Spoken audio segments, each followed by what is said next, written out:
Olá pessoal, esse é mais um vídeo em uma série de vídeos para poder explicar o projeto de back-end no Spring Boot de uma videolocadora.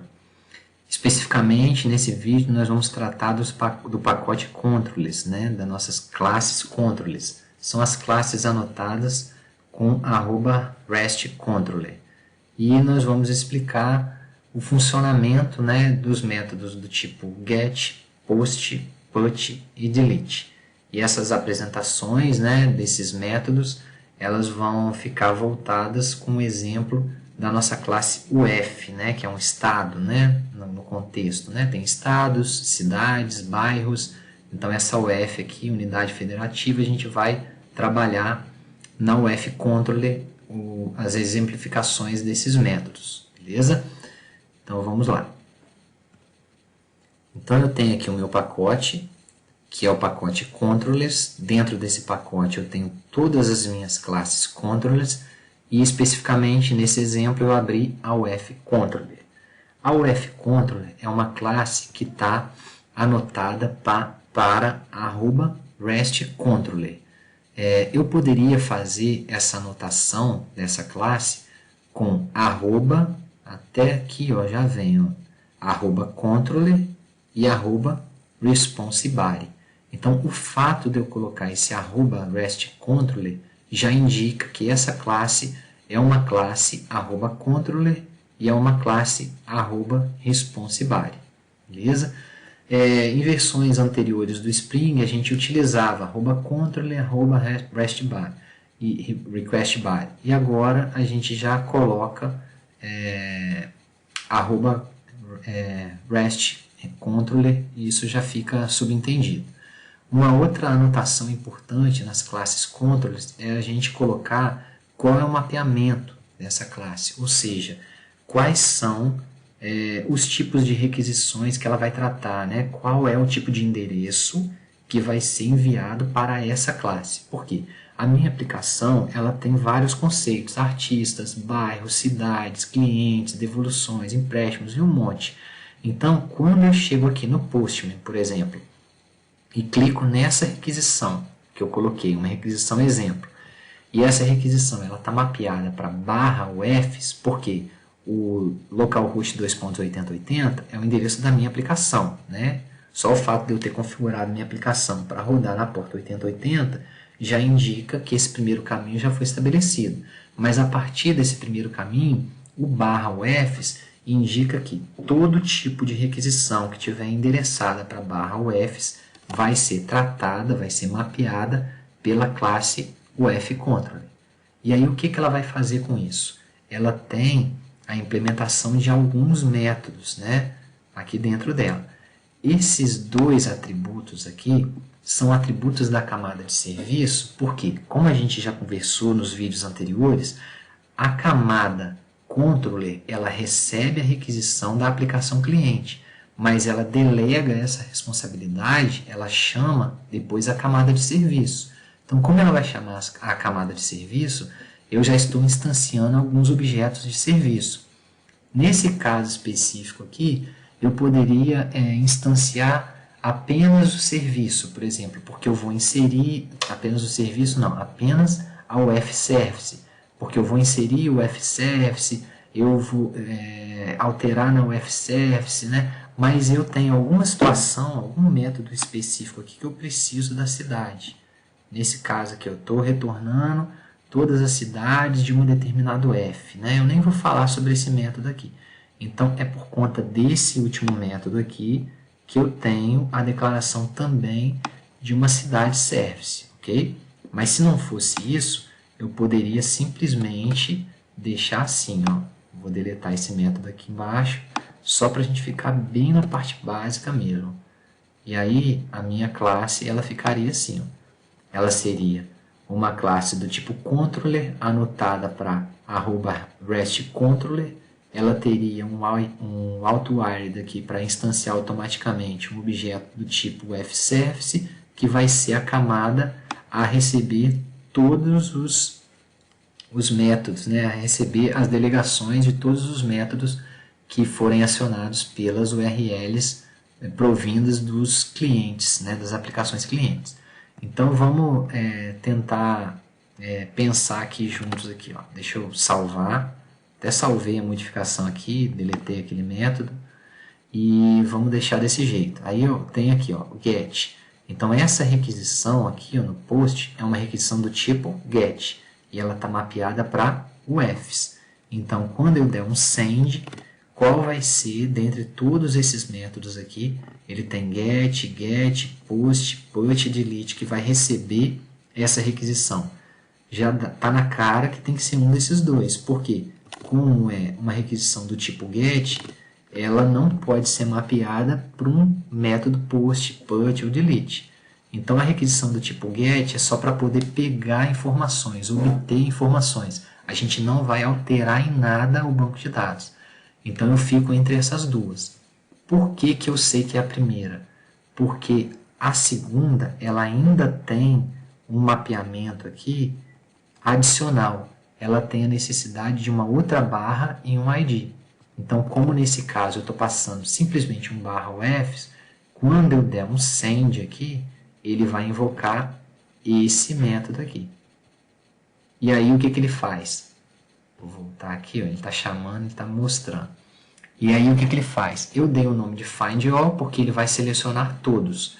Eu chamo o fsurface no método find all e esse método da fsurface ele vai chamar o repository que por consequência vai acionar o banco de dados, selecionar todas as UFs e retornar essas UFs em um formato de uma collection ou uma lista, nesse caso aqui foi uma collection. E aí eu estou colocando essa coleção ou essa lista, dependendo do que você estiver fazendo, como corpo da minha response entity. Então, lá na hora que eu estiver visualizando no meu Postman ou na minha aplicação cliente qualquer, isso aqui é o corpo da mensagem, é o corpo, né, o body do response que foi retornado. Se eu acionar essa segunda requisição aqui, essa requisição já tem o ID, né, um mapeamento adicional aqui para o ID 1. Então, eu estou querendo selecionar a UF de ID 1. É uma UF específica com ID 1. Então, esse barra ID vai fazer com que o método acionado do meu UF-controller seja o find. E aí, ele vai receber, tem um detalhe aqui, né, que isso aqui que eu coloquei entre chaves vai ser um parâmetro. E eu vou receber esse parâmetro através da anotação @path, e é uma variável, e eu vou colocar o valor que foi passado na URL, por exemplo, 1, vai ser atribuído para a variável ID. E aí eu vou chamar o método da minha UF-service, chamado findById, então ele vai buscar uma UF a partir de um ID, que no caso vai ser o ID 1. E aí a UF-service vai chamar a repository e a repository vai selecionar especificamente a UF de ID 1. Essa UF vai ser retornada, armazenada no OBJ, que é do tipo F, e no meu response entity agora eu não vou colocar a coleção, mas vou colocar especificamente um objeto. Ok. Esse outro aqui é o exemplo do post. Quando eu for inserir uma UF. A URL é igual /UFs. Beleza. Então, ele vai saber que vai entrar aqui por conta daquele primeiro mapeamento que a gente já conversou anteriormente, o /UFs. E ele vai entender, o Spring Boot ele vai mapear essa requisição para o método insert, porque eu tenho o tipo do método aqui como post. E aí, aqui a minha requisição já está estabelecida como sendo do tipo post. No body da minha requisição, eu estou passando um JSON, e esse JSON vai ser convertido para um objeto do tipo F. Então, ele vai fazer isso automaticamente. Ó. Esse OBJ, que é do tipo F, ele vai ser mapeado através daquele JSON. Uma biblioteca JSON vai fazer isso. Ele vai fazer todo o mapeamento e a atribuição daqueles valores no JSON para o objeto. E esse objeto está vindo em um request body. Por que eu sei que é um request body? Porque quando eu informei no body.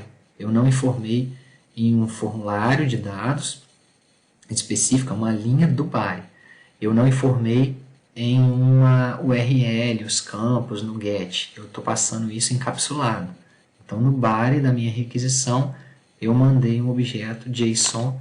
Esse objeto vai ser convertido em uma UF e ele vai ser inserido, e essa inserção vai acontecer passando essa responsabilidade para a camada Service. A camada Service vai chamar repository e vai inserir.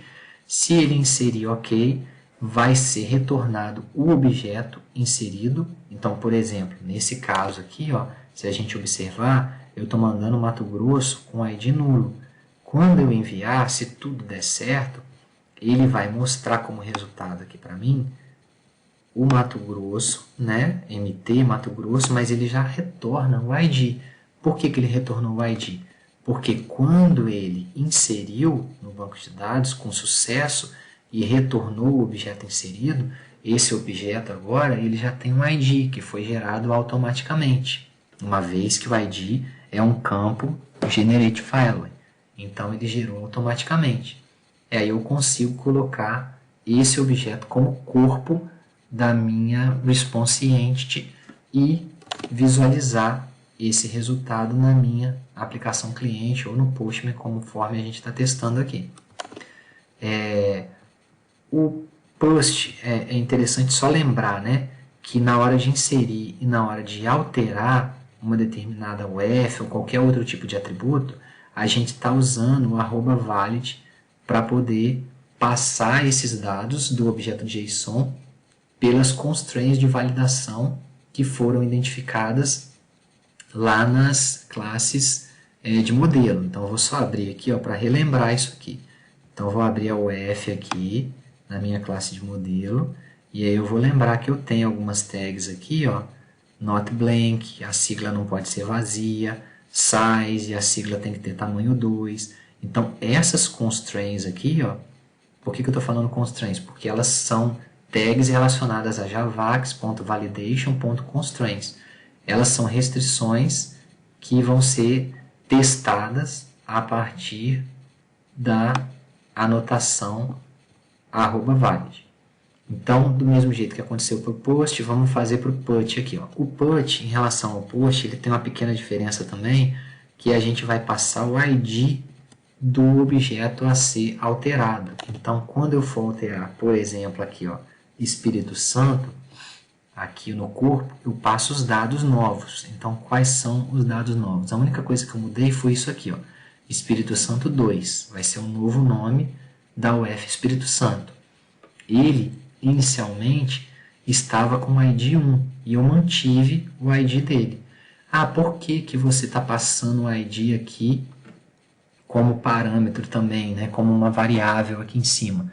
Porque é o padrão, em primeiro lugar, e em segundo, eu poderia alterar o ID, eu poderia, de repente, ter a necessidade. Não vai ser o caso, eu não vou querer fazer isso, uma vez que eu já tenho várias cidades já associadas a esse ID, né, no meu banco de dados.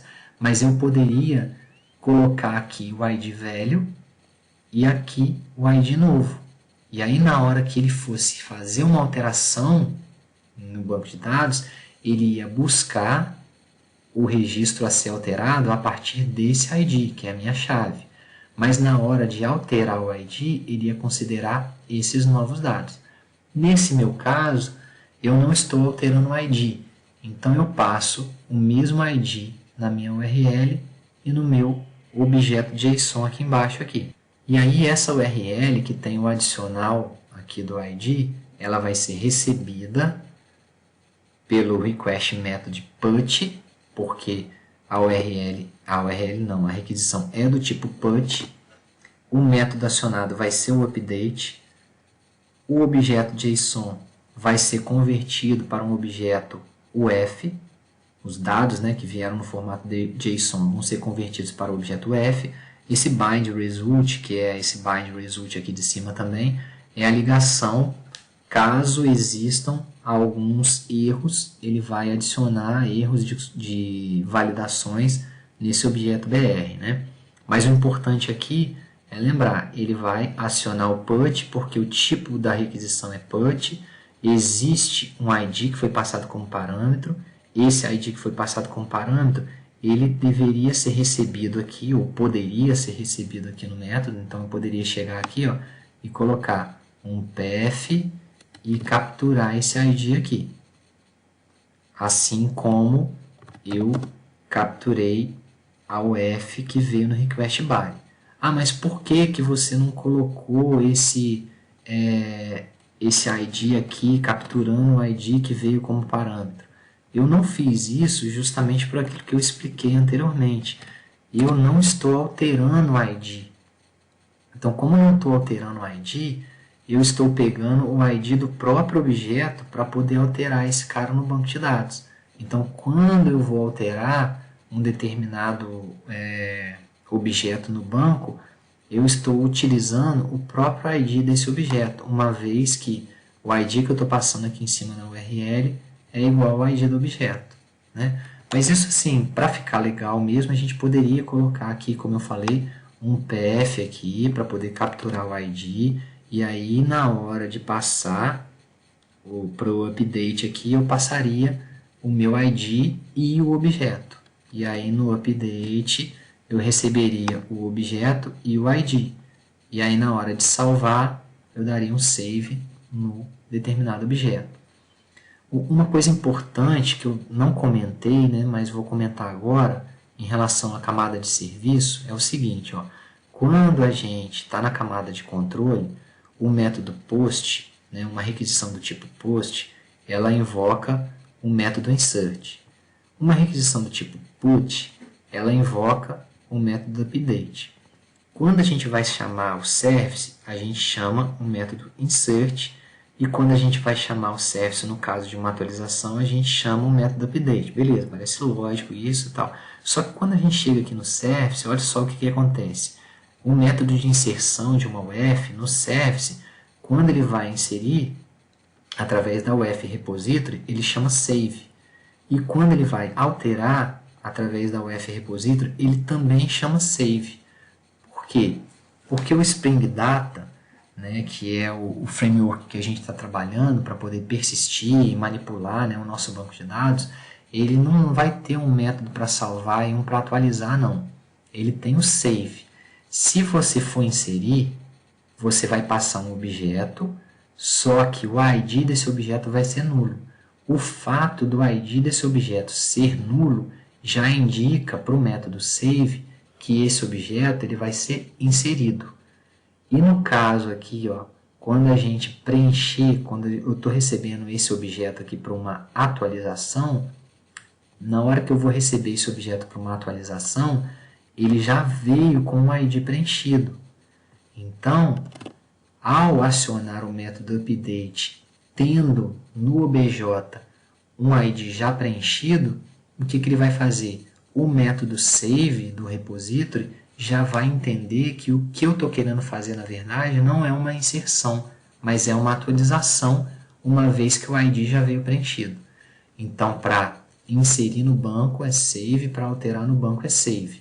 Se o objeto tiver com ID nulo, o Spring Data entende que ele tem que inserir. Se o objeto tiver com ID preenchido, o Spring Data entende que ele tem que alterar. E, por fim, o delete. O método delete, né, ele é mais simples ainda. Quando você for fazer uma requisição, você passa, ele não tem nada no corpo, né, eu não tenho nada aqui no body, né, porque eu não passo nenhum dado para poder deletar, eu só passo o ID de quem eu quero deletar. Ah, eu quero deletar o F3. E aí ele vai acionar o request method, né, um método de deleção por conta do request method ser do tipo delete, vai capturar o ID que foi passado como parâmetro. Então esse ID está na minha URL, eu capturei ele aqui, e aí eu vou mandar deletar esse ID específico. E ele vai invocar o fservice, o fservice vai invocar o frepository e vai deletar. O detalhe aqui é que quando eu seleciono todos, eu coloco no corpo da mensagem uma coleção. Quando eu seleciono um, eu coloco no corpo da mensagem um objeto. Quando eu insiro, eu coloco no corpo da mensagem um objeto. Quando eu altero, eu coloco no corpo da mensagem o objeto. E quando eu deleto, eu deletei uma UF tal, eu não retorno essa UF, ela não existe mais. Então, o que eu retorno? Eu dou um response entity no content, então não vai ter conteúdo nenhum. Se eu chegar aqui então e deletar, eu nem sei se eu tenho o 3, deixa eu ver se eu tenho já o 3 aqui. Eu tenho, tem aqui, está inserido. Então eu vou deletar o 3. Na hora de deletar o 3, ele simplesmente não vai mostrar nada como resultado. Vai dar um código 204 no content, mas isso é o sucesso. Se não vier nada, se não vier nenhum objeto de erro aqui, nenhuma exceção, indica que eu consegui deletar com sucesso. Então, seria isso, né? Mostrar esse fluxo das requisições nas nossas classes controllers, tomando como exemplo a UF controller.